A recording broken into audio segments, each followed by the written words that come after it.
au nom du Seigneur Jésus, et d'entendre parler des œuvres puissantes et glorieuses que tu as accomplies auparavant. Maintenant, nous nous tenons ici et nous nous attendons à toi. Cela élève notre foi et nous oint de croire que ce que nous avons demandé pour ce soir sera accordé. Tu connais chacun d'eux et toutes leurs requêtes. Nous prions spécialement, Seigneur, pour ceux qui sont si près de la mort. Donne-leur la paix à l'âme s'ils ne l'ont pas déjà, ainsi que la guérison du corps. Accorde-le, Seigneur. Bénis notre rassemblement. Nous te prions, Seigneur, lors de notre réunion de prière du mercredi soir. Nous nous sommes rassemblés sachant que là où 2 ou 3 sont réunis en ton nom, tu es au milieu d'eux. Et nous te demandons, Seigneur, de nous donner ta parole ce soir. Parle-nous, Seigneur, et ranime les fibres de notre cœur, afin que nous sachions nous discipliner en vue des temps glorieux à venir, car nous croyons que nous approchons de la venue du Seigneur. Nous te remercions pour ceux qui commencent à attacher du prix à la foi et qui savent ce que la foi signifie. Et le sachant, nous te remercions avec foi pour les réunions à venir. Tu vas faire quelque chose, Seigneur. Nous nous y attendons comme autrefois. Nous croyons que le temps est proche où tu ouvriras les écluses des cieux et répandras les promesses que Dieu a faites en ce dernier jour. Maintenant, nous te demandons, Seigneur, d'être avec toutes les nations, car nous avons appris aujourd'hui combien il y a des besoins partout. Exauce leurs requêtes, Seigneur. Nous prions aussi pour que la main puissante de Dieu agisse dans le monde entier, parmi ceux qui s'attendent à cette chose glorieuse. Pardonne-nous nos péchés. Châtie-nous, Seigneur, par ton esprit et par la parole, afin que nous puissions nous discipliner et devenir des serviteurs obéissants à la volonté de Dieu.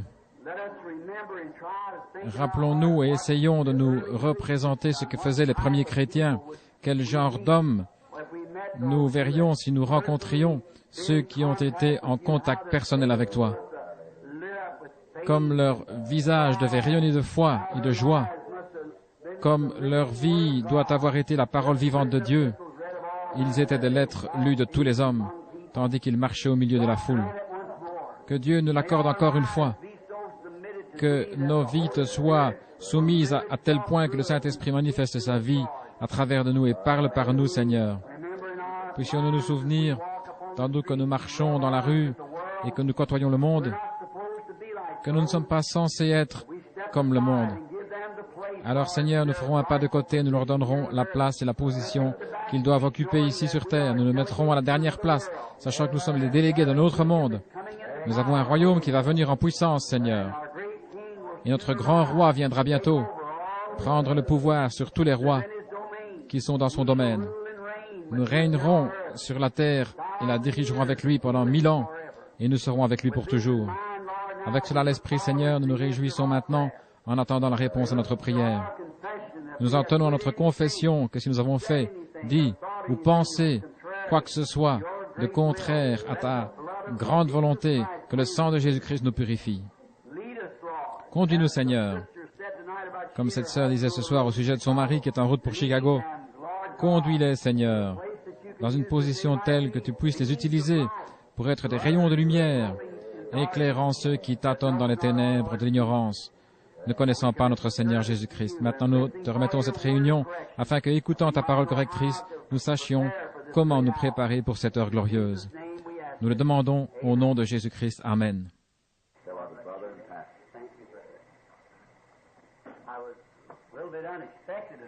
Je ne m'attendais pas à venir ici. J'étais à la maison et pourtant je ressentais une impression comme si je n'y étais pas. Il fallait que j'aille quelque part, c'était urgent. Je sentais que c'était mal de rester à la maison au lieu d'aller à la réunion de prière.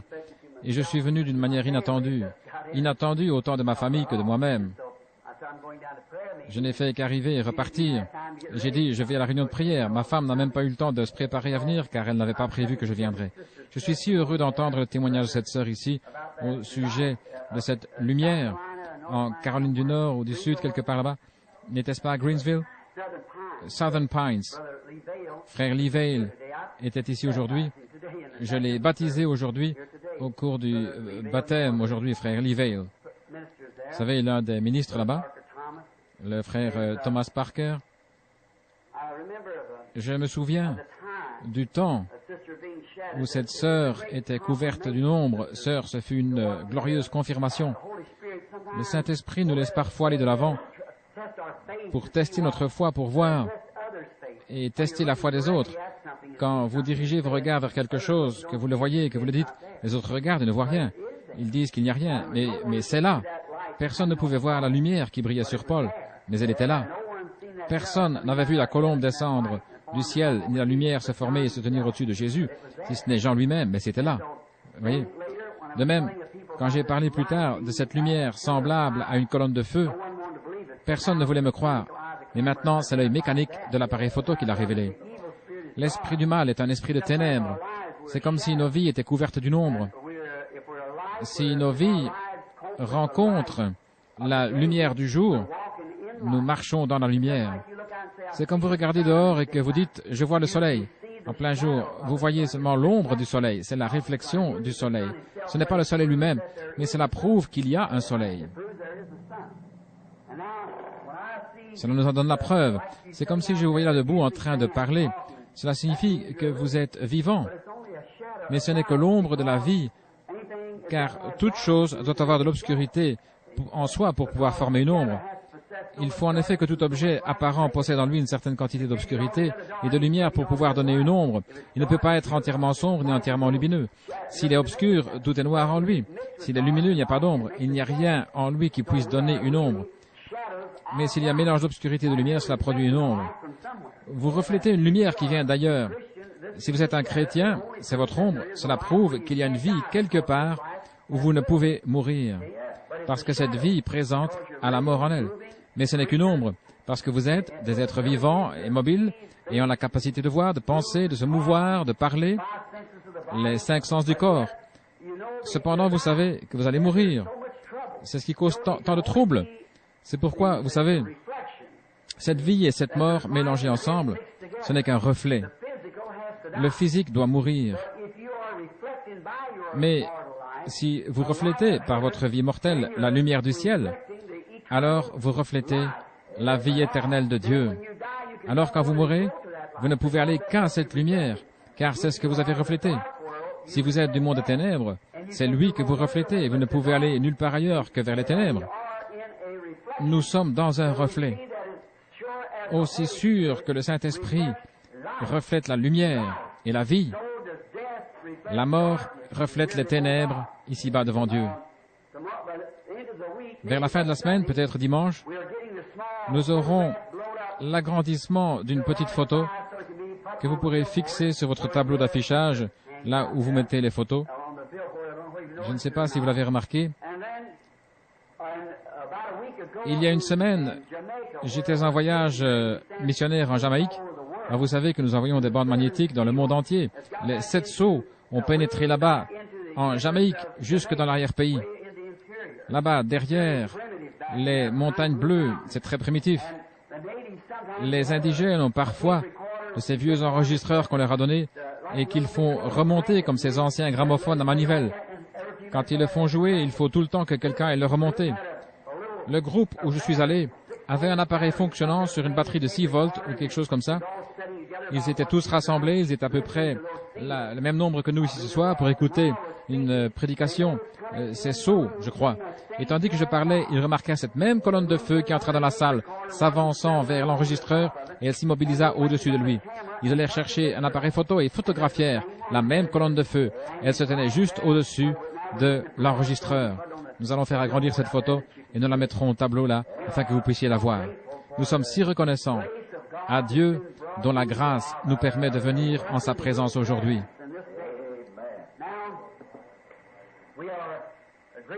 Nous sommes reconnaissants de bien des choses. Maintenant, je vais regarder si je trouve des notes ou quelque chose sur quoi parler. J'ai ici un carnet où je note des sujets de prédication. Si je puis en trouver un peut-être, que le Seigneur me donnera quelque chose à dire. pendant que nous prions. Nous nous réjouissons dans l'expectative pour dimanche. Je vous ai apporté bien des messages et dimanche dernier, je vous ai retenu longtemps sur ce sujet. Pourquoi cries-tu à moi?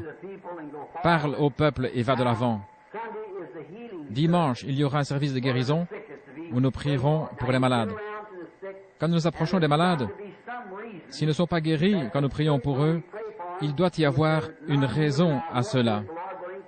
Dieu voulant, je prêcherai brièvement dimanche matin, puis nous aurons un service de guérison où je prierai pour tous les malades.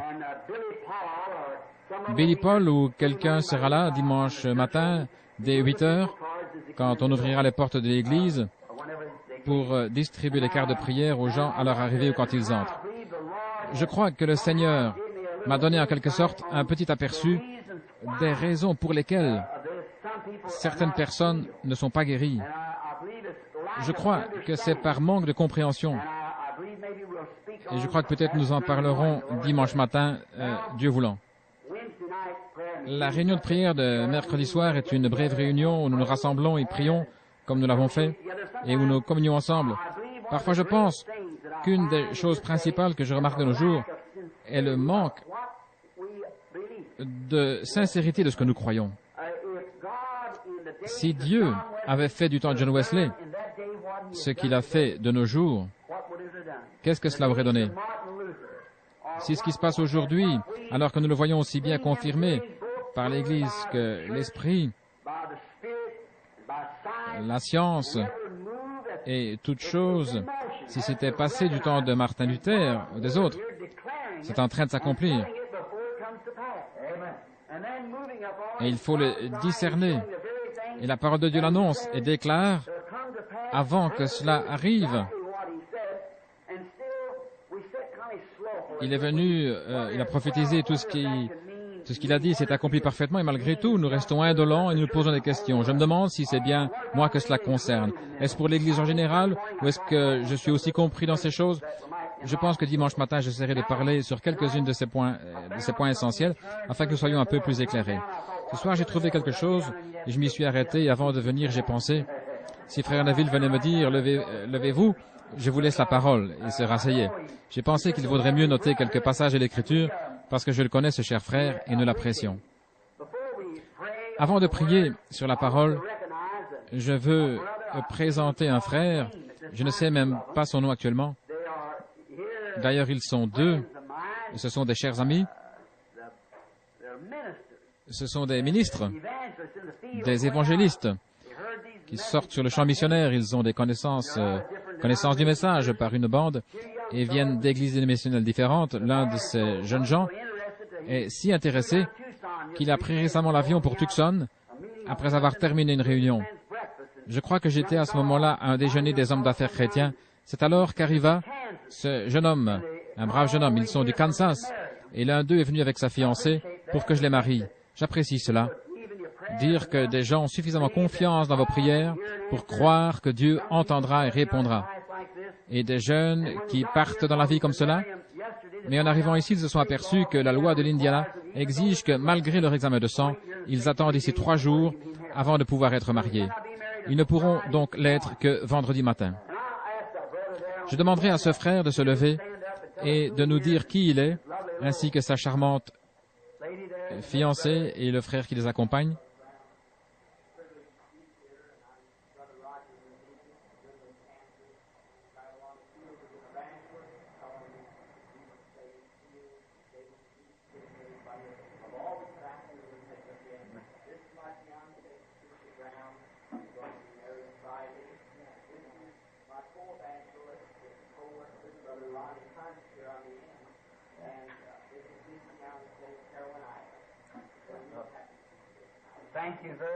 Merci beaucoup. Nous désirons vraiment qu'il y ait de ces jeunes ambassadeurs dans l'œuvre du Seigneur Jésus-Christ. Nous leur souhaitons la bénédiction de Dieu sur leur route. Et tandis que je médite et attends le retour du Seigneur, cela me réjouit de voir un jeune homme et une jeune femme se lever avec dans le cœur le dessein de servir Christ. Que le Seigneur vous bénisse richement, mon frère et ma sœur. Maintenant, venons-en à un petit livre dont je ne vous ai jamais parlé. Et il n'y a qu'un chapitre. C'est le livre de Philémon. Je suis un petit peu irlandais. Et j'ai un appareil pour tenir mes dents du bas en place, ce qui fait que je n'arrive pas toujours à prononcer ces noms correctement. Parfois, c'est simplement à cause de mon manque d'instruction. Ainsi, Philémon, comme quelqu'un le dit là-bas, je crois que c'est la bonne prononciation. Maintenant, le premier verset, je n'en prendrai qu'un ou deux mots. Paul, un prisonnier de Jésus-Christ. Et c'est ce que je vais utiliser ce soir comme texte, Dieu voulant. Un prisonnier. On peut difficilement s'imaginer Paul se considérant comme un prisonnier. Lui, un homme libre par sa naissance, un homme rempli du Saint-Esprit. Cependant, il se dit prisonnier. En s'adressant aux Corinthiens, nous voyons qu'il dit Paul, apôtre de Jésus-Christ. Une autre fois, Paul, un serviteur de Jésus-Christ. Tout cela par la volonté de Dieu, quand il parle à Timothée et aux autres. Ici, il écrit à Philémon, il dit Paul, un prisonnier de Jésus-Christ. Paul, un apôtre. J'aimerais prêcher un soir sur ce sujet. Paul, un serviteur. Prêcher là-dessus. Et puis Paul, un prisonnier. Mais ce soir, étant donné qu'il faudrait des heures pour approfondir un seul de ces sujets, je prendrai celui-ci, Paul, le prisonnier. Mon sujet sera un prisonnier. Maintenant, courbons nos têtes un instant. Seigneur Jésus, tout homme peut feuilleter la Bible, mais seul le Saint-Esprit peut l'interpréter selon la lumière qu'elle doit recevoir. Nous lui demandons de venir et de nous aider à comprendre ceux à qui ça a été adressé. Paul était un grand prophète puissant et pourtant il se dit prisonnier. Que le Saint-Esprit nous le révèle tandis que nous attendons à lui. Au nom de Jésus-Christ. Amen. Maintenant, je peux imaginer Paul, quand il écrivit cette lettre à Philémon, alors qu'il était assis dans la prison, là, dans le cachot de cette ville, un prisonnier. Et par sa position, il savait bien ce que signifiait ce mot. Il était entouré de barreaux. Il ne pouvait être libéré que si quelqu'un le laissait partir libre. Et il savait ce que ça voulait dire être prisonnier. Maintenant, je ne crois pas que l'apôtre voulait parler de son état présent, de son corps qui était enfermé là, dans cette prison.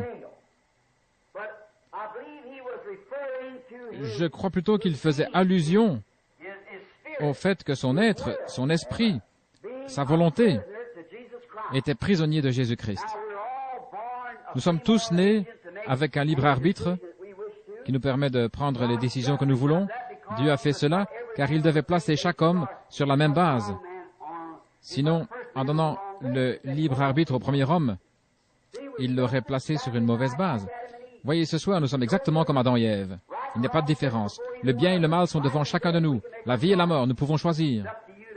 C'est à vous de le faire. Voyez, c'est ainsi que firent Adam et Ève. Mais ils firent le mauvais choix. Et en faisant cela, ils placèrent la race humaine tout entière sous la mort, sous la punition de la mort. Mais Dieu est venu sous la forme d'un homme, a pris cette mort et payé la rançon de la mort, afin que ceux qui étaient sujets et qui voulaient être libres puissent l'être. Maintenant, s'il n'avait pas agi avec nous de la même façon qu'avec Adam et Ève, s'il nous avait attirés au travers de quelque chose en nous disant « Je vous sauverai, que vous le vouliez ou non », il aurait mis Adam et Ève sur une base fausse. Mais chacun de nous doit choisir entre la mort et la vie. Nous devons le faire. Comme je viens de l'exprimer, votre vie démontrera exactement de quel côté vous êtes. Peu importe ce que vous en dites, vos actions de chaque jour révèlent ce que vous êtes. Vous connaissez ce vieux dicton? Votre vie parle si fort que je ne peux pas entendre votre témoignage. Vos actions parlent tout aussi fort. J'ai toujours approuvé le fait de crier, de sauter, mais j'ai toujours dit ne sautez pas plus haut que ce que vous vivez, car le monde vous observe, voyez. Vous devez sauter à la hauteur exacte de votre vie, car quelqu'un vous observe. Quand les gens ne veulent pas aller à l'église, il y en a beaucoup qui veulent tout simplement pas y aller. Et certains, il y a des gens sincères, mais ils voient tant de corruption dans l'église qu'ils ne veulent rien avoir à faire avec cela. Et bien souvent, nous pouvons que leur donner raison. On ne peut guère les blâmer quand on voit comment se conduisent ces gens qui se disent chrétiens. La plus grande pierre d'achoppement placée devant le monde, ce sont des hommes et des femmes qui se prétendent chrétiens et qui vivent autrement que ce qu'ils proclament. C'est exactement vrai. Pour ce qui est de la déception qu'il y aura le jour du jugement, les pécheurs tels que trafiquants d'alcool, joueurs, adultères, ne seront pas étonnés d'entendre la sentence qui les enverra dans le feu qui ne s'éteint point. Ils ne seront pas surpris, contrairement à celui qui essaye de se cacher derrière une confession religieuse ou une autre. C'est celui-là qui sera déçu au jour du jugement. Celui qui se dit chrétien et qui vit autrement. Il vaudrait mieux pour lui n'avoir jamais fait de profession de foi. Il aurait mieux fait de s'éloigner plutôt que de s'engager sans que sa vie soit conforme, car la plus grande pierre d'achoppement est celui qui professe être un chrétien, mais qui vit autrement. Ne jugez jamais votre vie d'après la puissance que vous avez de faire des miracles, ni d'après votre connaissance de la parole. Mais regardez toujours en arrière et faites l'inventaire des fruits que porte votre vie actuellement. J'ai prêché là-dessus il y a quelque temps, lors d'une rencontre des hommes d'affaires chrétiens à Phoenix, dans l'Arizona. J'ai prêché sur la vie chrétienne reflétant Jésus. J'ai dit que je suis né au Kentucky, où c'était très primitif, spécialement à l'époque de mon enfance. Et le petit garçon que j'étais n'avait jamais connu de demeure semblable à celle que nous avons ici, où toutes ces belles dames doivent tout le temps se regarder dans les miroirs qu'il y a partout dans la maison pour réajuster leur coiffure ou autre chose. Nous n'avions qu'un petit miroir, juste un morceau de miroir fixé par un clou dehors contre un arbre où se trouvait le banc où nous faisions notre toilette. C'est là que mon père et ma mère se lavaient et se coiffaient en se servant de ce petit bout de miroir cloué à un arbre. Voilà le genre de logis que nous avions. Et si nous voulions nous regarder dans le miroir, nous les enfants, nous devions prendre une caisse et grimper sur le banc où l'on faisait sa toilette pour utiliser ce bout de miroir que j'avais ramassé moi-même dans une décharge publique. Et ce n'était pas là-bas au Kentucky, mais ici dans l'Indiana, à Utica Pike. Ce petit garçon que j'étais ne s'était en réalité jamais vu dans un miroir. Un jour, il vint rendre visite à sa grand-mère en ville. Celle-ci avait une maison dont une porte était entièrement recouverte par un grand miroir. Lorsque le petit garçon entra, en courant dans la pièce, il vit un autre petit garçon devant lui. Et ce petit garçon courait. Il pensa donc qu'il devait s'arrêter pour voir ce que ferait l'autre. Et quand il s'arrêta, l'autre petit garçon fit de même. Il tourna la tête, l'autre garçon tourna la tête. Il se gratta la tête, l'autre gratta la sienne. Finalement, il s'approcha pour examiner la chose de plus près. Puis il se retourna. Sa mère et sa grand-mère l'observaient avec étonnement. Elle dit, « Maman, maman, c'est moi !» C'est pourquoi je dis, nous aussi, nous reflétons quelque chose. Notre vie se reflète. Maintenant, si nous avions vécu au temps de Noé, de quel côté aurions-nous été? De quel côté aurions-nous été au jour glorieux de Noé? De quel côté aurions-nous été au temps de Moïse? Et au jour d'Élie, le prophète, alors que le monde entier était englouti par une vague de modernisme, comme la Jézabel moderne, qui a entraîné tous les serviteurs du Seigneur dans un tourbillon, l'Église et les prêtres se prosternaient devant elle. Auriez-vous pris le parti de la popularité, ou vous seriez-vous tenu aux côtés d'Élie? Pour ce qui est du temps du Seigneur Jésus, pensons à ce personnage impopulaire et sans instruction selon le monde. On n'a jamais pu trouver d'école qu'il ait fréquentée, ni qu'il ait acquis d'expérience de séminaire. On le considérait comme un enfant illégitime. Et voici qu'il s'est mis en plus de prêcher un évangile contraire à tous leurs enseignements. Il condamnait les prêtres et leurs organisations. Ces organisations décrétèrent que quiconque irait écouter ce soi-disant prophète serait exclu de la synagogue, ce qui était un péché mortel. Mais les gens devaient se rendre compte que la seule façon d'adorer était sous le sang de l'agneau. Ils devaient venir à ce sacrifice. Mais alors ils seraient rejetés du monde. Pourtant c'était glorieux. Mais ces hommes méprisèrent cela, bien que Jésus fût en parfait accord avec l'Écriture, mais non selon leur connaissance. De quel côté auriez-vous été? Votre vie actuelle reflète exactement ce que vous auriez fait alors, car vous êtes animé du même esprit. Si vous vous mettez d'un côté aujourd'hui, vous auriez fait pareil en ce temps-là, car l'esprit qui est en vous aujourd'hui est le même que celui qui était dans les gens d'autrefois. Vous voyez, le diable ne retire jamais son esprit, il passe simplement d'un homme à un autre. Dieu ne reprend pas non plus son esprit, il passe de l'un à l'autre. Ainsi, le même esprit qui était sur Élie descendit sur Élisée, puis le même esprit passa sur Jean-Baptiste, et ainsi de suite. Le Saint-Esprit qui était sur Christ descendit sur ses disciples, et ainsi de suite. Il est toujours sur son peuple. Vous voyez, Dieu ne retire jamais son esprit. Il ne nous reste qu'à faire un choix.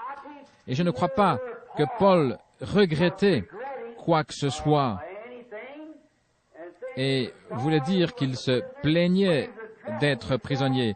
Il disait cela pour lui quand le Saint-Esprit lui mit la plume à la main pour écrire cela. Peut-être que c'était uniquement pour nous donner notre sujet de ce soir que Paul fit cela. Parce que c'est scripturaire et que scripturaire veut dire éternel. Je crois que si Paul s'adresse à son frère du fond de cette misérable prison en lui disant qu'il était un prisonnier de Jésus-Christ, c'est aussi parce qu'il pouvait bien se représenter ce que cela signifiait en regardant simplement autour de lui. Il était en prison. Mais ce n'est pas de cela qu'il écrivait en écrivant à ce serviteur de Christ qui exerçait un ministère avec lui. Il voulait dire qu'il était prisonnier de la parole de Jésus-Christ, parce que Jésus-Christ est la parole. Paul avait été un grand érudit en son temps. Il avait eu de grandes ambitions.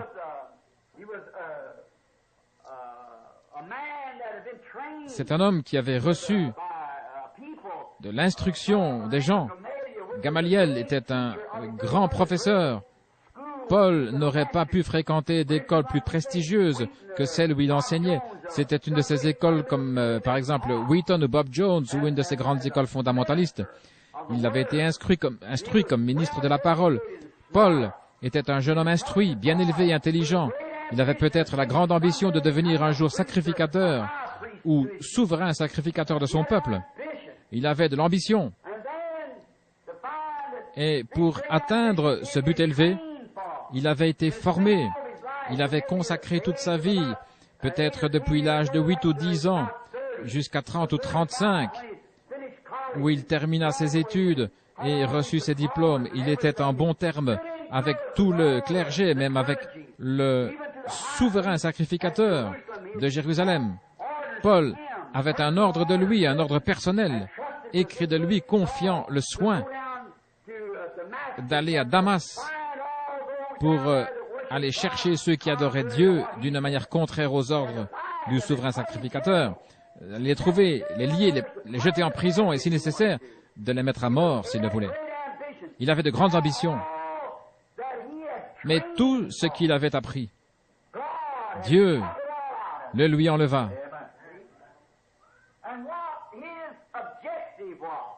Ses objectifs, l'argent que son père avait dépensé pour lui, l'ambition de son père et de sa mère, tout lui fut retiré parce que Dieu avait quelque chose d'autre en vue. C'est pourquoi il était un prisonnier. De l'objectif qu'il avait de sa vie, il est devenu prisonnier de Jésus-Christ, qui est la parole. Ce chemin de Damas, a changé Paul. Alors qu'il était en chemin, vers 11 heures peut-être, il fut jeté à terre et il entendit une voix qui disait « Saul, Saul, pourquoi me persécutes-tu » Il regarda, et lui étant juif, il sut que la colonne de feu qu'il voyait était le Seigneur qui avait conduit les enfants d'Israël, parce qu'il savait ce qu'elle était. Rappelez-vous que cet Hébreu n'aurait jamais donné le titre de Seigneur, Elohim, s'il n'avait été sûr que c'était bien lui, car c'était un homme très instruit. Et quand il leva les yeux, il vit cette lumière, cette colonne de feu qui avait conduit son peuple à travers le désert. Il dit « Seigneur, Elohim, Seigneur, en majuscule, Seigneur, qui es-tu » Quelle surprise pour ce théologien d'entendre « Je suis Jésus », celui-là même qu'il combattait. Quel revirement!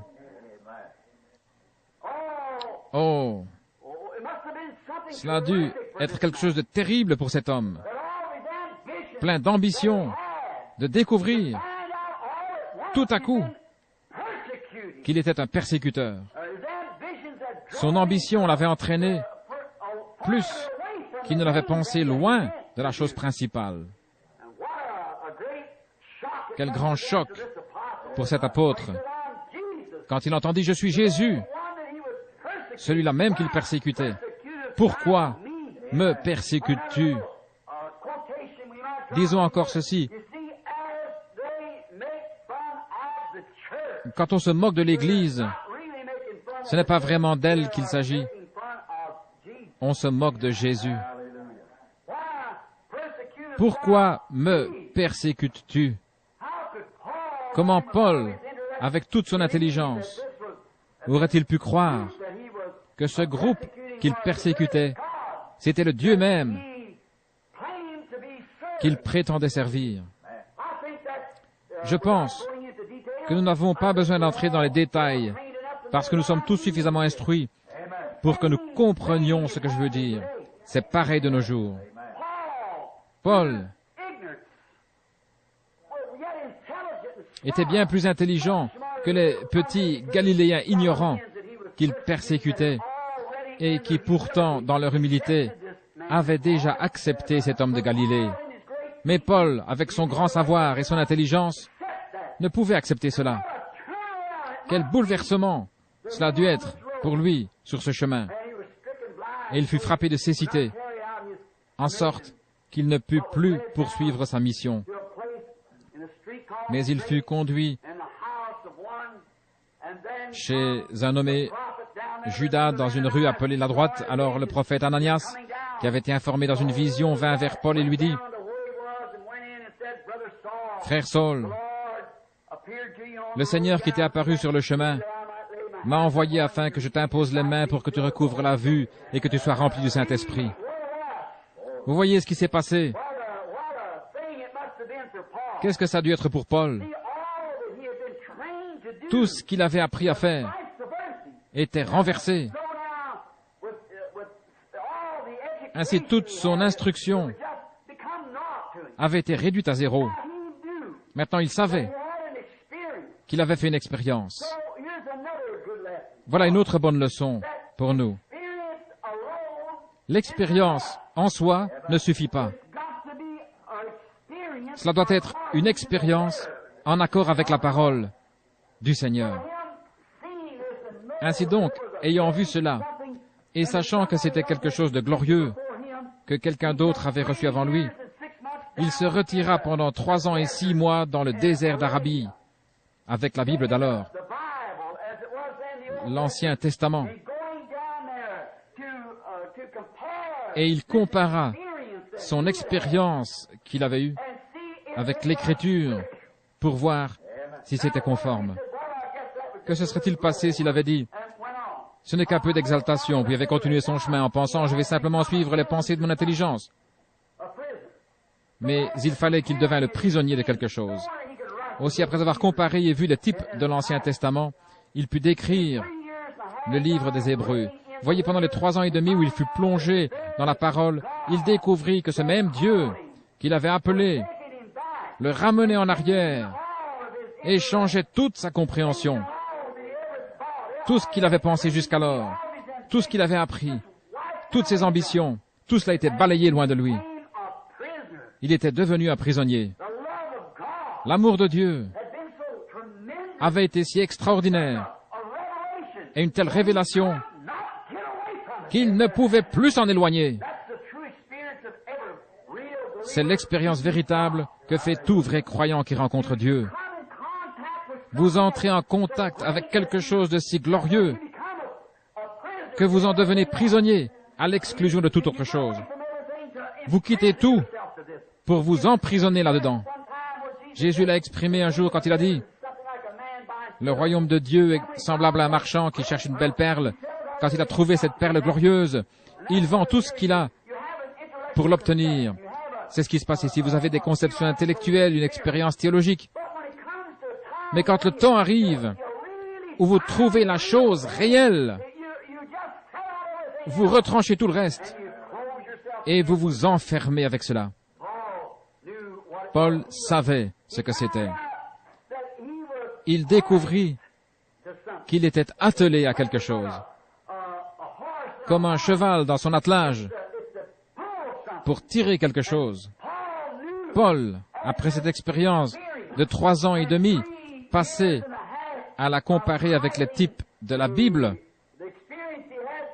comprit que Dieu l'avait choisi et attelé par le Saint-Esprit, afin que par l'expérience qu'il avait faite, il puisse tirer l'Évangile devant les nations.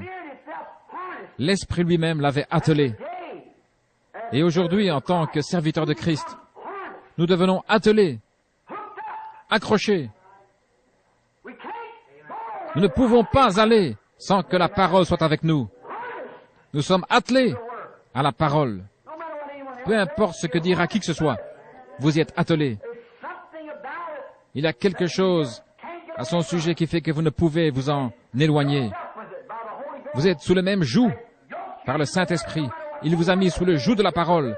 Peu importe ce que l'on dit, c'est la parole qui vous suit. Vous y êtes attelés. Vous avez pris le joug avec elle, avec la parole par le Saint-Esprit. Paul y était attelé. Il était allé au fond du désert d'Arabie, avec toutes ses anciennes expériences et ambitions. Et là, il fut dépouillé de toutes ces choses. C'est là que nous voyons aujourd'hui que nous devons être dépouillés premièrement. Mais les gens n'aiment pas être dépouillés. Le frère méthodiste tient à garder quelques bribes de son enseignement méthodiste. Le frère baptiste tient à garder quelques bribes de son enseignement baptiste, voyez-vous. Mais vous devez être complètement dépouillés de tout. Naître de nouveau et prendre le joug à partir de là, selon que le Saint-Esprit vous conduit. Vous ne pouvez pas dire, mon père disait qu'en arrivant à l'église, il serrait la main du pasteur, c'était un bon membre loyal. C'était peut-être bien pour sa génération. Mais nous sommes dans une autre génération, nous devons maintenant revenir au temps biblique. Pour notre époque, les ministres de Dieu étaient bien attelés eux aussi, mais ils sont entrés dans une autre dispensation. Et ils ont manqué de se dépouiller de leur vieux harnais pour en mettre un nouveau. Et c'est pareil aujourd'hui. Nous sommes sortis d'une ère dénominationnelle, comme nous l'avons prouvé par les âges de l'Église, la Bible, etc. Et nous entrons dans une ère de liberté où le Saint-Esprit lui-même descend, se manifeste, se fait connaître et accomplit chaque promesse qu'il a faite. Voilà, quelle époque glorieuse! Et Paul savait autre chose. Il savait qu'il ne pouvait pas aller quelque part sans être attelé à la parole, même s'il avait voulu. Son ambition était d'aller chez des frères qu'il avait invités. Mais cependant, le Saint-Esprit le pressa de faire autre chose. Il n'était plus son propre maître. Peut-être que quelqu'un lui disait, frère Paul, nous aimerions que vous veniez chez nous. Nous avons la plus grande église, l'assemblée la plus nombreuse. Vous recevrez beaucoup d'offrandes, etc. Et lui, pressé par le Saint-Esprit, il pensait, j'ai un frère là-bas, c'est vers lui que je dois aller pour qu'il soit sauvé. il faut l'amener au Seigneur. Mais l'Esprit le poussait à aller encore ailleurs. Il était vraiment prisonnier. Ô Dieu, fais de nous de tels prisonniers, libérés de nos ambitions égoïstes, de notre jugement personnel, de nos pensées que nous croyons être les meilleures, afin de devenir des prisonniers de Jésus-Christ. Je crois que c'est glorieux de pouvoir déclarer « Je suis un prisonnier de Jésus-Christ ». Rappelez-vous qu'il est la parole. Quoi qu'on en pense, il est la parole. Si vous êtes prisonnier de la parole, aucune dénomination ne peut vous en détourner. C'est la parole, vous en êtes prisonnier, c'est tout. Vous devez agir comme elle agit. Il ne pouvait pas aller à certains endroits où il aurait voulu aller. Pourquoi? Parce que l'Esprit le lui défendait. Souvenez-vous des nombreuses fois où Paul cherchait à se rendre en un lieu où il pensait avoir une grande réunion, mais l'Esprit l'en empêchait. Cela n'établit-il pas et ne prouve-t-il pas clairement que Paul était un prisonnier de Jésus-Christ, attelé à sa parole par l'Esprit? Oh, j'aime cela. Il était lié.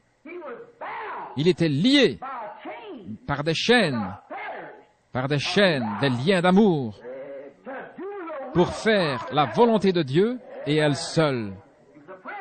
Il était un prisonnier. Il était dans des chaînes d'amour. Il était sous le joug avec Christ. Il ne pouvait se mettre sous aucun autre joug. Il était sous le joug avec lui et devait marcher selon qu'il était conduit, peu importait que l'herbe parût plus verte à droite qu'à gauche, il devait aller où le conducteur et le joug allaient. Oh, si ce soir, nous autres du Branham Tabernacle pouvions seulement devenir des prisonniers par rapport à notre nature égoïste, à notre ambition personnelle, et nous abandonner complètement et nous mettre sous son joug. Peu importe ce que pense le reste du monde, peu importe ce que fait le reste du monde, nous sommes liés sous un joug d'amour. Nous sommes prisonniers. Mes pieds sont tellement liés au joug de Christ qu'ils ne peuvent plus aller danser. Mes yeux sont tellement liés au joug de Christ que lorsque je vois ces stripteaseuses modernes dans la rue, ils me font détourner la tête. Mon cœur est tellement lié au joug de son amour que je ne peux plus avoir d'amour pour le monde. Ma volonté est tellement liée à son joug que je ne sais même plus quelles sont mes ambitions personnelles. Où que tu conduis, Seigneur, je te suivrai, je veux être un prisonnier. Paul était véritablement un prisonnier. Il ne disait pas de choses fausses. Il avait été réformé par le Saint-Esprit pour attendre la parole. Il avait été instruit d'une façon, mais maintenant Dieu l'instruisait d'une autre façon. Il avait été formé par le Saint-Esprit pour attendre la parole du Seigneur, quelles qu'aient pu être ses ambitions. Maintenant, avec l'aide du Saint-Esprit, j'espère vous montrer quelque chose. Prenons un exemple. Un jour, Paul et Silas descendaient la rue d'une ville où Paul tenait une réunion de réveil. Une femme possédée d'un démon le suivait en criant. Sans aucun doute, Paul savait qu'il avait l'autorité d'un apôtre pour chasser ce mauvais esprit hors de cette femme. Mais l'avez-vous remarqué? Il attendit jour après jour, jusqu'à ce que tout à coup, le Saint-Esprit lui parle. Il dit, le moment est venu. Alors Paul ordonna, Esprit, sort d'elle. Vous voyez, il devait attendre le Seigneur. Et c'est là qu'aujourd'hui, tant de gens jettent l'opprobre sur la parole. Ils marchent d'après leurs ambitions. Combien de réveils sont tombés à plat pour des raisons semblables? Tout cela parce que l'évangéliste n'attend pas de connaître la volonté du Seigneur. Quelqu'un dit, viens ici, et il vient immédiatement, parce que l'association dit, va. Et le Saint-Esprit aurait dit autre chose. Mais l'ambition de l'homme de devenir surveillant pour tout l'État, ancien, évêque ou quelque chose de semblable, le pousse. Tu dois aller. Pourtant, il sait qu'il pourrait faire mieux que cela. Le Saint-Esprit dit, va là-bas. Mais vous voyez, il liait au joug de son organisation. Il est un prisonnier de son organisation. Mais s'il est lié au joug de Christ, alors il est conduit par le Saint-Esprit. Il est sous un joug, il est prisonnier. Pour lui, quoi que disent les autres, cela ne fait aucune différence. Autrement, ce serait un airain qui résonne et une cymbale qui retentit. Mais lui n'entend que la voix de Dieu, et il ne parle que lorsqu'elle parle. Autrement, il ne dit rien. On dit au frère Jones, frère Roberts, ou un de ces grands hommes qu'il y a aujourd'hui dans le pays, comme Tommy Hicks, Oral Roberts, ou le frère Tommy Osborne, l'un de ces grands évangélistes. Quelqu'un dira peut-être, venez chez nous, Tommy ou Oral, vous êtes un grand homme de Dieu. J'ai un oncle qui est au lit. Il est lié. Il est malade. Je désire que vous veniez. Je crois que vous avez la force pour le guérir. Et peut-être que le Saint-Esprit lui dira, pas maintenant. Mais cependant, par amitié pour cet homme, il sent qu'il est de son devoir d'aller chez lui. S'il ne le fait pas, il s'en fera un ennemi. L'homme dira, il est allé chez un tel et il a guéri leur enfant, je le sais. Et moi, qui suis son ami depuis des années, il a refusé de venir. Mais s'il est contraint par le Saint-Esprit à ne pas aller, il vaut mieux qu'il n'y aille pas. Il est sous le joug de Dieu. Son ami, il l'aime, mais il vaut mieux qu'il soit conduit par le Saint-Esprit pour y aller, parce qu'autrement, de toute manière, cela ne donnerait rien de bon. Je l'ai expérimenté tant de fois. Mais Paul, lui, attendait que le Saint-Esprit lui dise ce qu'il devait faire. Il vaut mieux être attentif au Saint-Esprit. Un soir, après avoir prêché, il vit un infirme en sortant. Soudain, l'Esprit lui parla et dit, et Paul dit, je vois. Comment? Je perçois. De la même manière qu'il vit qu'il ferait naufrage et serait jeté sur une île, je perçois que tu as la foi pour être guéri. Lève-toi sur tes pieds. Jésus-Christ t'a guéri. Voilà, il était sous le joug. Peut-être qu'il avait fait une semaine d'évangélisation sans que rien se passe, mais pourtant il attendait que le Saint-Esprit lui parle. Il était lié au joug de cet appel. Maintenant, vous direz, mais frère Branham, vous contredisez ce que vous avez dit dimanche au sujet de votre longue attente. Mais rappelez-vous que c'est le Saint-Esprit qui m'a parlé sur la route et m'a dit, je te renvoie parmi les malades et les affligés. J'ai obéi au Saint-Esprit. C'est certain. Je ne suis pas allé avant qu'il ne me l'ordonne. J'attendais le ainsi dit le Seigneur, jusqu'à ce que j'ai bien reçu le ainsi dit le Seigneur. C'est différent. C'est cela qui fait la différence. Paul attendait la parole du Seigneur. Il était poussé par l'Esprit à ne suivre que les ordres de Dieu. C'est ainsi qu'il devint le prisonnier de Jésus-Christ. Chers amis, si seulement nous pouvions devenir des prisonniers. Je sais qu'il fait très chaud, mais je voudrais citer encore quelques personnages. J'en ai 6 ou 8 inscrits ici, mais prenons-en un ou deux. Prenons le personnage de Moïse. Il était né pour être un libérateur. Et il le savait. Il savait qu'il était venu au monde pour être un libérateur. Mais avant de parler de Moïse, je voudrais dire ceci. Tout homme qui veut le servir fidèlement, Dieu doit toujours en faire son prisonnier.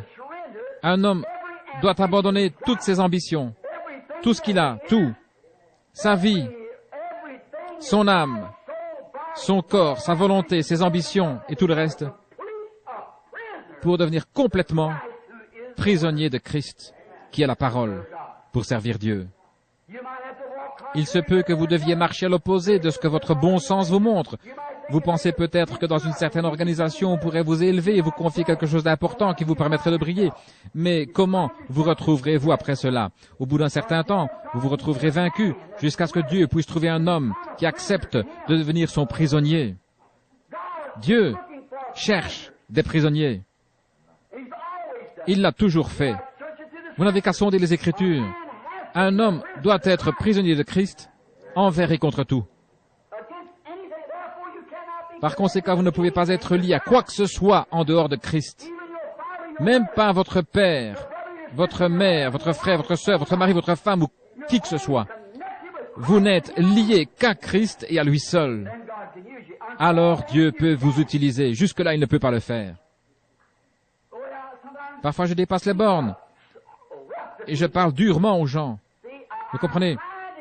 J'essaie de vous faire couper vos liens. Vous devez avoir un point de départ. C'est comme lorsque je parle aux femmes qui se coupent les cheveux et qui portent des vêtements indécents tout en faisant profession d'être chrétiennes. Vous direz, ce ne sont que de petites choses, mais il faut bien commencer quelque part. C'est pourquoi commencez par l'ABC. Coupez les liens de l'apparence mondaine et devenez prisonnière de Jésus-Christ. Puis vous continuez à couper les liens partout jusqu'à ce que les dernières chaînes tombent. Alors vous êtes un prisonnier. Vous êtes sous son emprise. Alors vous êtes en son pouvoir. Moïse savait qu'il était né pour être un libérateur. Il le savait. Avez-vous remarqué quelle était son ambition? Il le savait parce que sa mère le lui avait dit pendant qu'elle jouait son rôle de nourrice. Il n'y a pas de doute que quand ce petit bébé Moïse naquit, sa mère lui dit, « Tu sais, Moïse, ton papa, Amram et moi avons prié sans cesse. Nous avons vu en lisant la parole qu'il était temps que vienne un libérateur. Et nous avons prié, Seigneur, Dieu, nous aimerions voir ce libérateur. Une nuit dans une vision, le Seigneur nous a annoncé ta naissance, que tu serais un libérateur. Et nous n'avons pas craint l'ordre du roi. Nous n'avons pas tenu compte de ce qu'il a dit. Nous savions que tu étais né pour être un libérateur. Nous savions, Moïse, que nous ne pouvions pas t'élever convenablement. Rappelez-vous qu'ils avaient séjourné 400 ans en Égypte. Et nous voulions que tu reçoives l'éducation et l'instruction appropriée. Aussi, t'ai-je mis dans une petite arche que j'ai lancée sur le Nil. Je me suis efforcé de faire en sorte que le courant t'emporte à travers joncs et roseaux loin d'ici, juste devant le palais de Pharaon, à l'endroit où la fille de Pharaon va se baigner. Je savais qu'il te faudrait une nourrice. En ce temps-là, on n'avait pas de biberon comme aujourd'hui, et il fallait une nourrice. Aussi ai-je envoyé Myriam là-bas pour leur dire qu'elle savait où trouver une nourrice. Elle va me chercher. Maintenant, Moïse, mon chéri, tu as 16 ans et tu vas être le fils de Pharaon. Mais un jour, tu seras le libérateur qui conduira le peuple hors d'ici. L'ambition de Moïse commence à accroître. J'étudierai, maman, j'étudierai tout ce que je pourrai. C'est tout ce que je vais faire. Je vais travailler dur pour devenir militaire. Et je saurai comment faire sortir le peuple d'ici. Je serai un grand général, un évêque. J'apprendrai tout cela. Et je les ferai sortir. Je vais décrocher mes diplômes. J'y arriverai. Comme le père Chiniki. Avez-vous lu son livre? Bien, il voulait convertir tous les protestants. Mais il en devint lui-même. Ce grand prêtre de jadis, le père Chiniki, vous devriez vous procurer son livre et le lire. On l'appelle père alors que c'est frère Chiniki qu'il faudrait dire. Nous ne disons père à aucun homme. Il se mit à lire la Bible afin de pouvoir réfuter la religion protestante, mais il perdit la bataille. Je pense qu'après qu'il se soit mis à lire la Bible, le Saint-Esprit s'empara de lui. Il reçut le Saint-Esprit, puis devint l'un d'entre eux. Remarquez ceci. Moïse reçut toute l'instruction possible. Il était tellement intelligent, instruit et intellectuel qu'il n'y avait personne comme lui. Il pouvait même enseigner les Égyptiens. Il pouvait enseigner leurs psychologues. Il pouvait enseigner l'art de la guerre à leurs généraux. C'était un grand homme. Et le peuple craignait Moïse à cause de sa grandeur. Oh, quelle érudition! Il était comme un archevêque, voire un pape. C'était un très grand homme et un homme puissant. Il savait dans quel but il était né et s'y était préparé dans la grande ambition de le réaliser. C'est comme à présent, je ne dis pas que l'on n'est pas instruit dans ces écoles. Ici, dans l'Ouest, ils vont construire une école de théologie de 150 millions de dollars. Une école pentecôtiste de théologie. Une école de 150 millions de dollars. Pour moi, cela devrait servir à envoyer davantage de missionnaires dans les champs de mission. Mais que font-ils quand ils sortent de ces écoles? Que sont-ils? Une bande de rikis. Exactement. Et voilà comment ils sortent de leurs écoles. C'est tout ce qui en reste. Ils suivent tous la même ligne. Que voyons-nous qui arriva avec Moïse et tout son savoir? Et aujourd'hui, avec toute cette formation, ils font de grands évêques et autres avec de grandes ambitions. Et que faisons-nous? Nos ambitions deviennent à peu près semblables à celles de Moïse. Mais Dieu, avant de pouvoir prendre cet homme dans sa main, dut le dépouiller de toutes ses ambitions, le dépouiller de tout son savoir. Moïse sortit pour délivrer, mais il tue un Égyptien. Et en ce faisant, il s'aperçut qu'il était dans l'erreur. Il ne pouvait pas faire cela. Ce n'était pas la bonne manière. Dieu dut l'emmener au désert, dans un lieu désert, inhabité. L'avez-vous remarqué, c'est assez étrange, comment Dieu emmène au désert ceux pour lesquels il a un message. Il emmena Paul au désert pour l'enseigner, pour le former et lui montrer la signification de toutes ces grandes visions. Paul alla au désert. Il alla dans un certain désert et y demeura jusqu'à ce que Dieu lui eût révélé complètement ce qu'il devait faire. En son temps, Dieu envoya Moïse au désert pendant 40 ans et le dépouilla de toute sa théologie et de toutes ses ambitions. Oh, quel temps ce fut pour lui quand il regarda en arrière et se rendit compte de son échec. Et comme nous devrions faire la même chose ce soir, quand nous considérons nos ambitions, pensez aux campagnes de guérison et voyez si le Seigneur n'a rien fait il y a quelques années pour rétablir la guérison des malades et tout le reste. Mais parce que les gens ne venaient plus dans leurs organisations, ils durent prendre des guérisseurs. Et qu'avons-nous fait? Considérons cette chose un instant. Nous avons fait la même chose que Moïse. Nous nous sommes efforcés de fabriquer une sorte de miracle. J'ai flairé une maladie, j'ai du sang sur la main. Nous fabriquons des miracles. Voyez? Et qu'en résulte-t-il? Cela créa de telles tensions chez certains hommes qu'ils craquèrent et finirent dans l'ivrognerie et la névrose. Leurs pensées s'étaient complètement détournées de l'objectif de la Pentecôte pour faire une organisation et des choses semblables. Voyez ce que nous avons fait. Nous avons tué un Égyptien. Et rien de plus, c'est vrai. Nous avons essayé, peiné, payé.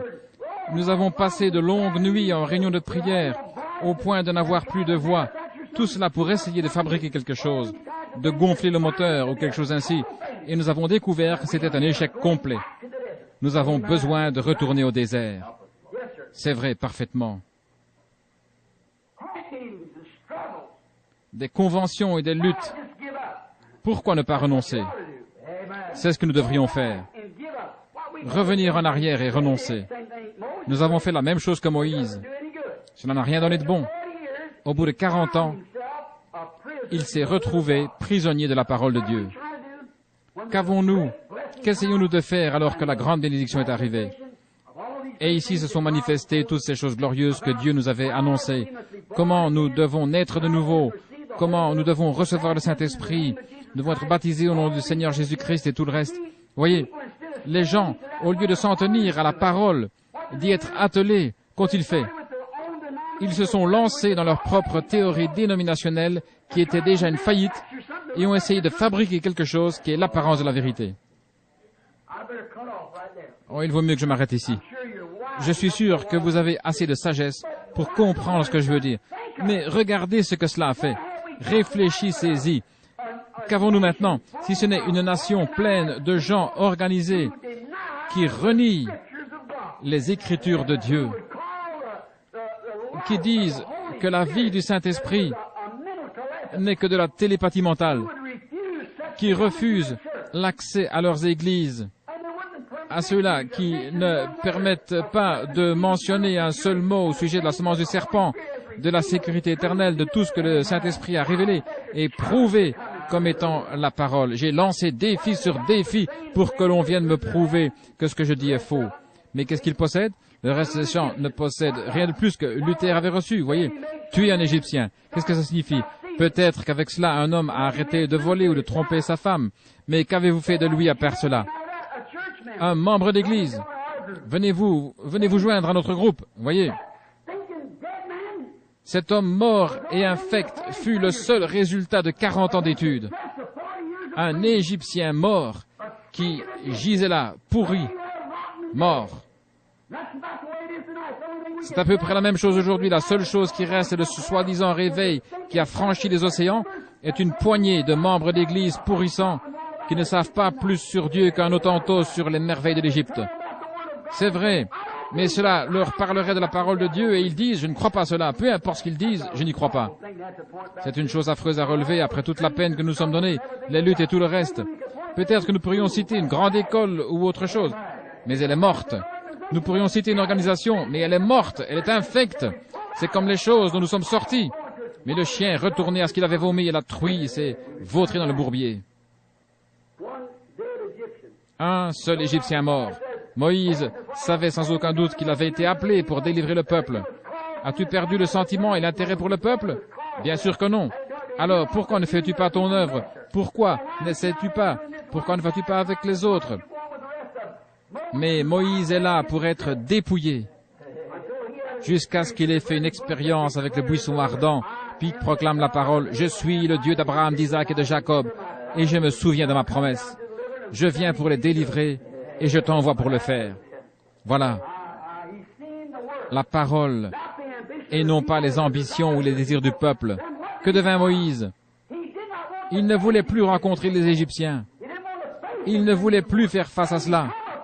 Il était devenu prisonnier. Amen. Il dut passer par toutes ces années de dépouillement, mais ensuite il devint prisonnier devant le buisson ardent. Ce grand Moïse, avec toute son intelligence. La Bible dit qu'en Égypte, Moïse était puissant en action et en parole. Mais voyez ce que fit ce grand théologien en présence du buisson ardent. Il confessa simplement son incapacité. Quand il saisit la véritable intention de Dieu, il confessa qu'il était incapable de l'accomplir, malgré qu'il ait reçu tout l'enseignement théologique qu'on ait pu lui donner. Il avait étudié dans les meilleures écoles. Mais voilà que devant la colonne de feu qui se tenait dans le buisson ardent, il ne put que dire, « Je ne sais même pas parler. » Il dit, « Seigneur, qui suis-je pour que tu envoies? Ôte tes souliers, Moïse, je veux te parler. Prosterne-toi, ôte même tes souliers, tombe sur ta face, je veux te parler. » Moïse ne pouvait même pas parler. Finalement, il fut un prisonnier élu, un prophète élu, exactement comme Paul fut élu, lui aussi. Moïse avait été élu comme libérateur. Et alors finalement, Dieu fit de son élu son prisonnier. Oh, alléluia. Il ne pouvait agir que mu par la parole de Dieu. Qui dirais-je qui m'a envoyé? Je suis. Comment ferais-je? Je serai avec toi. Oui, Seigneur, comme tu veux, me voici. Voilà, il est un prisonnier. Il va à l'encontre de ce qu'il pensait être le meilleur. Il avait été initié au commandement d'une armée. À droite, droite. Char bien chargé. Lance en avant. Chargé, c'est ainsi qu'il allait vaincre. C'est ce qu'on lui avait appris. Mais il dit, qu'est-ce que je vais utiliser? Dieu lui dit, que tiens-tu dans ta main? Un bâton. Dieu agit parfois d'une manière tellement ridicule selon la pensée humaine. Moïse avait un bâton à la main, une longue barbe pendante. Il était âgé de 80 ans. Sa femme, assise sur une mule, tenait un enfant sur sa hanche. Il s'appuyait de ses vieux bras décharnés sur son bâton, mais il gardait la tête haute parce qu'il avait malgré tout le « Ainsi dit le Seigneur ». Il avait enfin fixé son ancre. Il était prisonnier. Je n'avance que quand la parole avance. Je ne parle que quand la parole parle. Où vas-tu? J'ai un ordre de mission. Je dois aller devant Pharaon, lui montrer avec ce bâton que c'est Dieu qui m'a envoyé. Que vas-tu faire ensuite? Dieu me montrera la suite quand j'aurai fait cela. Voilà. Je n'ai qu'une chose à faire. La première est de m'abandonner, de devenir un prisonnier. Ne pensez plus à vous ni à rien d'autre. Devenez un prisonnier. Moïse devint un prisonnier. Il avoua qu'il ne pouvait même plus parler. Finalement, Dieu l'avait bien en main, au point qu'il ne pouvait avancer sans que Dieu le pousse. Dieu lui donna la parole. Moïse savait que c'était la parole. Il se soumit à la parole et le Saint-Esprit, Dieu, attela Moïse à la volonté de Dieu. C'est exactement ce qu'il fit avec Paul. N'est-ce pas vrai? Il attela Paul, ce petit juif sarcastique au nez crochu. Paul était couvert de diplômes en théologie. Mais Dieu dit, je vais lui montrer ce qu'il va souffrir pour ma parole. Paul, assis là-bas, vit la parole et vit qu'elle était Jésus. Alors il leva les mains et fut attelé à lui. L'amour de Dieu l'attela à la parole. Il portera mon nom devant les nations. Il y a là. Moïse, je suis le Dieu de tes pères. Je suis le Dieu d'Abraham, d'Isaac et de Jacob. Je me suis souvenu de ma promesse et le moment de son accomplissement est proche. J'ai vu les souffrances de mon peuple. Je me souviens de ma promesse et je suis venu l'atteler. Je suis venu t'atteler. Dieu dit, tu sais ce que dit la parole, je t'ai appelé pour aller là-bas. Je t'ai attelé avec le pouvoir d'aller là-bas et de délivrer mon peuple. Prends ce bâton dans ta main comme témoignage, car tu as vu un miracle accompli par son moyen, comme David avec sa fronde. Moïse s'attela et alla. Dieu avait enfin un homme qui lui était soumis, lié à lui, attelé à lui, qui ne pouvait agir que mu par la parole de Dieu. Si seulement les hommes faisaient de même aujourd'hui. Le voilà son prisonnier, un prisonnier d'amour, attaché à Dieu par un joug d'amour, comme Paul qui était lui aussi attaché à Dieu par un joug d'amour. Tous deux avaient été instruits de la même manière. Moïse pour délivrer le peuple par la puissance militaire. Paul pour le libérer de la main des Romains par une grande force ecclésiastique dans le monde d'alors. Ils sortaient d'une grande école, celle de Gamaliel. Puis tous deux allèrent dans le désert. Et lorsqu'ils en revinrent, ils étaient des hommes différents. Tous deux virent la colonne de feu. Tous deux étaient prophètes. N'est-ce pas vrai? Tous deux étaient prophètes. Et la colonne de feu leur parla aux deux. C'est l'exacte vérité. Ils étaient venus pour apporter la délivrance. C'est vrai. Ils passèrent par le désert. Ils quittèrent leur foyer et allèrent au désert pour découvrir. Ils quittèrent leur peuple et tout pour trouver la volonté de Dieu. Ils avaient été formés d'une certaine manière. Dieu changea cela et les instruisit d'une autre manière. Ils étaient devenus totalement prisonniers, de sorte qu'ils n'agissaient plus comme ils le voulaient, mais comme Dieu le voulait. Il est le même, hier, aujourd'hui, éternellement. Avons-nous encore une dizaine de minutes? Je vais rapidement examiner un autre personnage. J'en vois un devant moi. Son nom est Joseph. C'était un fils élu. Il est un type parfait de Jésus-Christ. Il était né prophète. Jésus aussi est prophète. Il avait des visions. Et tout enfant, il se vit assis sur un trône, ses frères se prosternant devant lui. Mais, attention, il sentait confusément qu'il était un grand personnage. Et que dut faire Dieu? Il agit avec lui comme avec les autres. Car Moïse était un libérateur, Paul était aussi un libérateur, et maintenant Joseph, lui aussi fut un libérateur. Il sauva son peuple de la famine. Comment Dieu dut-il agir avec lui? Il le mit en prison. Tout droit en prison. C'est ainsi, oui, monsieur? Rappelez-vous qu'il fut vendu par ses frères à un Égyptien qui le revendit à Potiphar. Celui-ci lui donna un peu de liberté, mais c'est la première chose qui lui fut enlevée. Et le voilà en prison, pleurant, pleurant. Dieu devait le dépouiller. Mais remarquez, pendant tout le temps qu'il fut en prison, il put se souvenir de la vision qu'il avait eue de lui-même, assis sur un trône et de ses frères se prosternant devant lui, parce qu'il savait que cela arriverait, que son don venait de Dieu, et il savait que cela devait s'accomplir. Si nous pouvions seulement nous souvenir de ceci, que selon la parole de Dieu, dans ces derniers jours, Dieu va se constituer une église, un peuple, et que les choses qu'il a promises, il va les accomplir. Il a dit qu'il le ferait. Et nous vivons dans le temps avec la parole. Il s'efforce seulement de faire de nous de vrais prisonniers enchaînés à lui. Connaissez-vous ce vieux cantique que nous chantions? Et maintenant je suis enfermé avec Dieu. Je veux être enfermé avec Dieu. Et quand je pense à cela, enfermé avec Dieu, rien d'autre. Vous ne pouvez avancer que quand Dieu vous dit d'avancer. Vous ne pouvez faire que ce que Dieu vous dit de faire. Alors vous êtes enfermé avec Dieu. Maintenant souvenez-vous, Joseph réfléchissait. Il était un raté pour lui-même. Tout ce qu'il savait, tout ce qu'il avait compris, c'était un échec total. Rien n'allait plus. Il en était arrivé au point où personne ne voulait plus l'écouter. Il était prisonnier. Voyez, il avait été mis dans une situation où les incrédules n'auraient pas cru. Voyez-vous ce que je veux dire?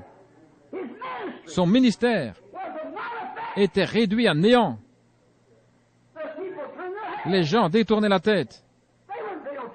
Ils ne lui prêtaient aucune attention en prison. À quoi pouvait bien servir son ministère? Peut-être qu'il aurait pu prêcher dans la rue à travers les barreaux de sa prison, comprenez? Mais les gens auraient passé sans s'arrêter, vous voyez, il était devenu un prisonnier. Dieu l'avait fait prisonnier jusqu'à ce que la roue soit sortie de l'ornière.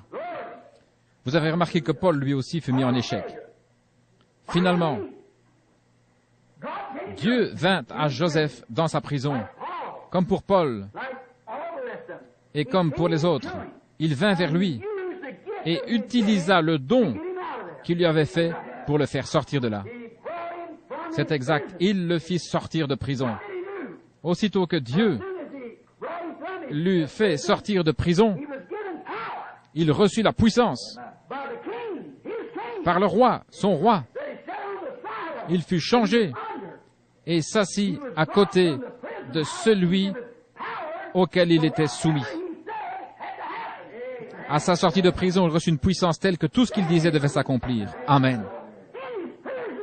Un prisonnier qui se rappelle toujours qu'il est né dans un certain but. Il était né pour se tenir aux côtés d'un roi et tous devaient fléchir le genou devant lui. Sa vision le lui avait montré. Amen. Mais avant que sa vision puisse s'accomplir complètement, il fallait qu'il devint un prisonnier. Amen. Alors il devint un chef. Et quand il sortit de prison et devint prisonnier de la parole de Dieu, au point de ne pouvoir dire que les paroles que Dieu mettait dans sa bouche, alors Dieu put agir à travers lui. Remarquez que Moïse avait tout pouvoir sur la prison de Pharaon. Si tu dis à cette montagne, ôte-toi de là. Il avait tout pouvoir sur la prison de Pharaon. Qu'il soit diacre, prêtre, représentant de l'État ou quoi que ce soit. Si Moïse disait « Je te lie », ils étaient liés. Un point, c'est tout. Il pouvait le faire par un simple ordre de sa bouche et selon son bon plaisir. Amen, gloire à Dieu.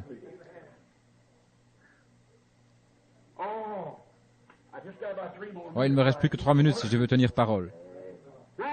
Maintenant, nous avons découvert qu'il est devenu un prisonnier de Dieu, comme Paul et Moïse. Il passa de l'état de prisonnier de ses pensées à celui de prisonnier de Dieu. Et quand il sortit, il avait la puissance de Dieu. Comme Saul quand il devint Paul, comme Moïse quand il se rendit et se dépouilla de ses pensées, Joseph se soumit, fut dépouillé et devint prisonnier de la parole de Christ.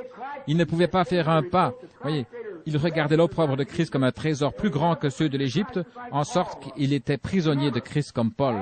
Rappelez-vous que tous trois étaient prophètes. Voyez, ils avaient dû être dépouillés de leur propre manière de penser afin de devenir prisonniers de la volonté et des voies de Dieu. Remarquez que Joseph avait le pouvoir de lier ou de délier d'un seul mot. Il pouvait dire « Je te délie au nom de mon roi. » Amen.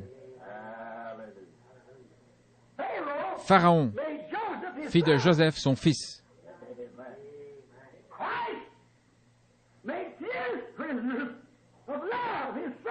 Christ fait de ses fils des prisonniers d'amour et il leur donne la puissance, la même que la sienne.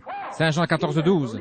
Celui qui croit en moi, voyez, fera aussi les œuvres que j'ai faites et il en fera de plus grandes. Maintenant, le prisonnier de l'amour de Christ est revêtu de puissance par son roi qui est Christ. Amen. Je vous le dis en vérité, si quelqu'un dit à ces montagnes, ôte-toi de là et jette-toi dans la mer, et s'il ne doute point en son cœur, mais croit que ce qu'il a dit arrive, il le verra s'accomplir. Si vous demeurez en moi et que ma parole demeure en vous, si vous êtes liés à moi, parce que lui et la parole sont un, au commencement était la parole était avec Dieu, et la parole a été faite chair et l'habitait parmi nous. Jésus-Christ est le même, hier, aujourd'hui, éternellement. Si vous demeurez en moi, et que mes paroles demeurent en vous, demandez ce que vous voudrez, ou dites ce que vous voudrez, et cela vous sera accordé. Il avait la puissance. Remarquez qu'avant sa libération, Joseph fut conduit dehors et rasé. Il fallait encore raser plusieurs choses avant qu'il puisse rencontrer son roi. Oh, quelquefois Dieu conduit son peuple dehors et rase quelques-unes de ses volontés propres. Il lui montre qu'il ne peut pas faire ce qu'il veut. Vous voyez ce que je veux dire? Il n'a pas la liberté de faire ce qu'il veut. Avant de recevoir les pleins pouvoirs et d'être esclaves d'amour de Christ, ils doivent d'abord être rasés et ensuite présentés. Parfois Dieu les emmène au désert pour les raser. Puis, il les fait sortir, les oint, pour accomplir le dessein auquel il les a destinés. Comprenez-vous ce que je veux dire? Frères, nous sommes au temps de la fin. Rappelez-vous ce qu'il a fait toutes les autres fois. Il a toujours dû prendre l'homme et en faire son prisonnier, lui faire abandonner ce qui venait de lui. Il devait abandonner tout ce qu'il savait, oublier toute son instruction, tout de manière à connaître la volonté de Dieu et à suivre Dieu. L'homme ne peut pas suivre ses propres voies et Dieu en même temps. Ces deux choses sont trop contraires l'une à l'autre. Vous ne pouvez aller en même temps à l'est et l'ouest. Vous ne pouvez en même temps aller à droite et à gauche. Vous ne pouvez faire à la fois ce qui est juste et ce qui est faux. Vous ne pouvez suivre Dieu et un homme en même temps, certainement pas. Ou vous suivez Dieu, ou vous suivez l'homme. Ainsi donc, si vous suivez Dieu et que vous êtes soumis à Dieu, alors vous devenez le prisonnier de ce Dieu, de cette parole, de cette volonté. Quoi que quelqu'un d'autre dise, vous êtes prisonnier de cela. Écoutez, car nous sommes à la fin des temps. Et je voudrais dire ceci avec crainte et respect pendant que s'écoulent les dernières minutes, à mon avis. Regardez, ce que Dieu veut faire selon mon opinion, et ce qu'il fera dans ces derniers jours, c'est trouver un outil pour la moisson. Il doit trouver un outil pour battre le grain. Tout fermier, quand il va faire la moisson, doit avoir un outil. C'est certain. Il doit avoir une faucille aiguisée ou quelque chose, un instrument pour battre le grain. Et la moisson est mûre. Oh Dieu, prends-moi dans tes mains. Fais de nous des esclaves de ton amour.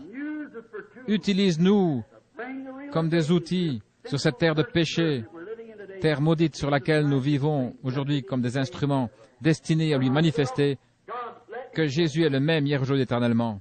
En ce qui me concerne, ô Dieu, fais de moi un prisonnier. Même si tous mes frères me rejettent, même si tous mes amis me rejettent, je veux être un prisonnier de Jésus-Christ et de sa parole, afin d'être attelé à sa parole par le Saint-Esprit, pour voir le Saint-Esprit confirmer la parole de Dieu par les choses mêmes qu'il a dit qui seraient faites. Je veux être un prisonnier de Jésus-Christ. Prions.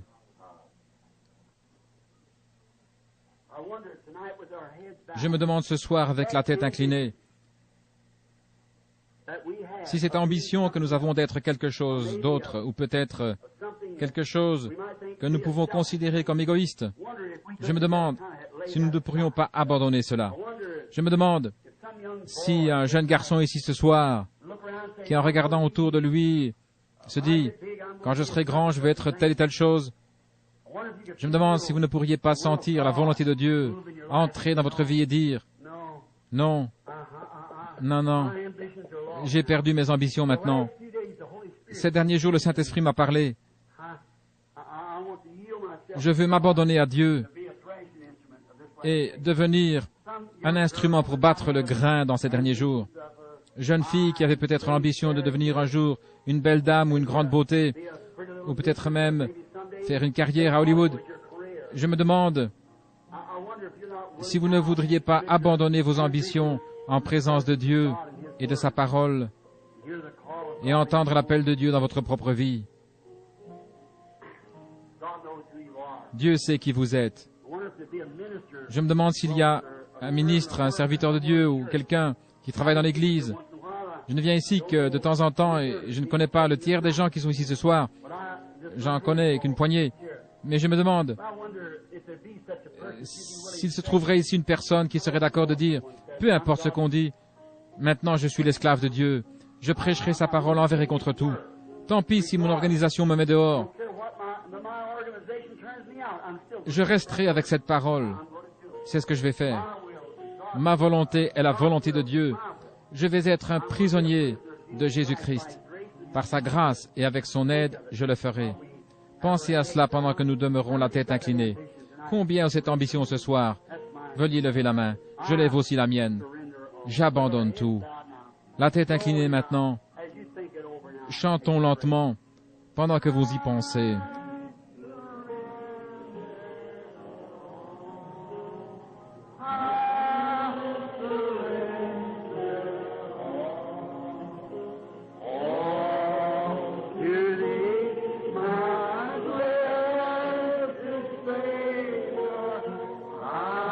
Tout à toi, mon Sauveur béni, j'abandonne tout.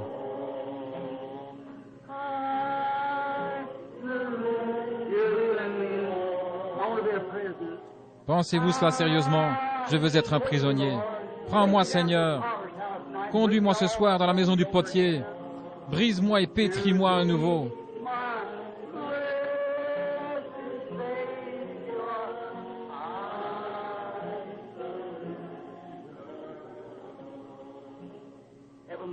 Père céleste, tandis que le cantique continue,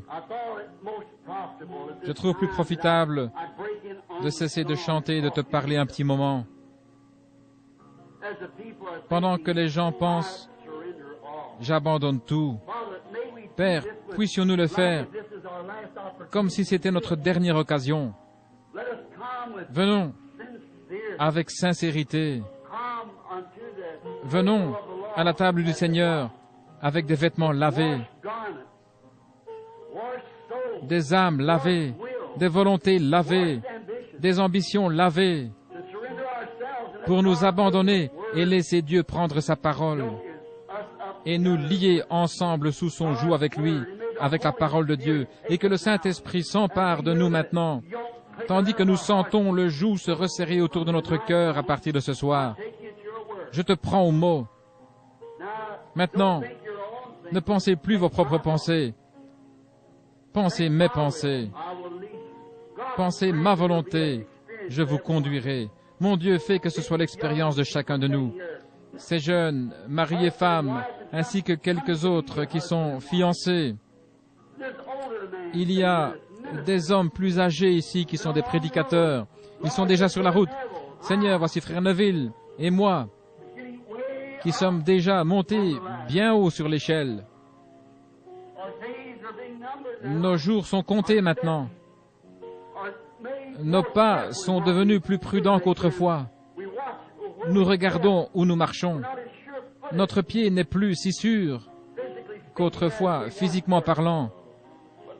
Mais Seigneur, alors que nous voyons cette vie tirer à sa fin, nous nous rendons compte que personne n'a une marche sûre si tu ne le tiens par la main. Maintenant, Seigneur, prends-nous, veux-tu, prends notre cœur et notre volonté dans ta main, et que ce soir, nous devenions des prisonniers de la parole, des prisonniers de Christ. Que nous puissions vivre ici une vie pieuse. Puissent ces femmes, ces jeunes femmes, ces jeunes gens, ces garçons et ces filles abandonner leur vie, Seigneur, et que leurs ambitions deviennent l'ambition de servir Jésus-Christ. Puissions-nous devenir prisonniers de sa grâce et de sa volonté divine. Exauce-le, Seigneur. C'est tout ce que je sais faire, Seigneur. Ce sont de pauvres paroles maladroites, et je compte sur toi pour les mettre à leur place. Il fait si chaud ici. Les gens voudraient écouter, mais il fait vraiment chaud. et beaucoup doivent rentrer chez eux pour partir au travail de bonne heure. Mais puisse cette semence pénétrer dans leur cœur des prisonniers. Rentrez à la maison et dites à votre épouse, avant de vous mettre à prier cet après-midi ou ce soir, en vous agenouillant près du lit, échangez un regard et dites, « Chérie, que penses-tu de ce que nous avons entendu ce soir? Sommes-nous vraiment devenus prisonniers de Christ et de sa volonté, ou agissons-nous toujours selon notre propre volonté? Puissent les jeunes hommes et les jeunes femmes, partout, spécialement ceux qui ont entendu le message de ce soir, se poser la même question. Est-ce que je désire devenir un prisonnier, abandonner ma propre vie? Celui qui voudra sauver sa vie la perdra. Mais celui qui la perdra à cause de moi la trouvera. Père, nous savons ce que cela signifie devenir ton prisonnier. Délie-nous de nos ambitions personnelles et de nos désirs personnels pour découvrir les tiens. Accorde-le, Seigneur, nous aurons alors la vie éternelle. La seule chose que je puisse faire est de tout mettre entre tes mains et que cela fructifie et produise de glorieux outils pour la moisson du dernier jour. Que des hommes et des femmes, des garçons et des filles s'abandonnent à l'entière volonté de Dieu et deviennent des prisonniers de Jésus-Christ dans son amour. Qu'ils soient liés dans les liens de l'amour divin en Christ. C'est en son nom que nous le demandons.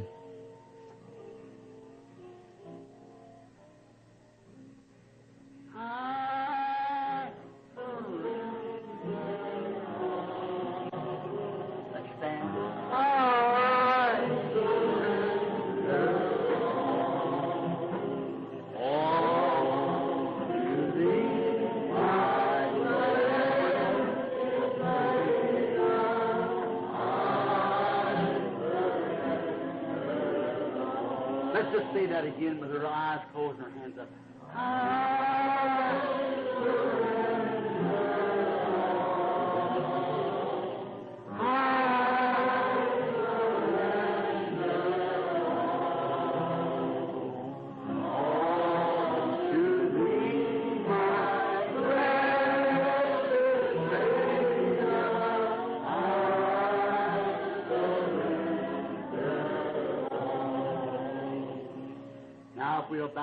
Maintenant, courbons la tête et avant de chanter le cantique final, prends le nom de Jésus avec toi. Je vais demander à ce frère ici, j'ai oublié son nom, la sœur qui a été guérie a rendu témoignage au sujet de cette vision de ténèbres qui était venue sur elle. Et rappelez-vous qu'en se retournant, elle a vu que c'est sa foi qui a fait cela. Le voile avait disparu. Voulez-vous clore cette réunion de la prière, frère, et demander la bénédiction de Dieu sur nous?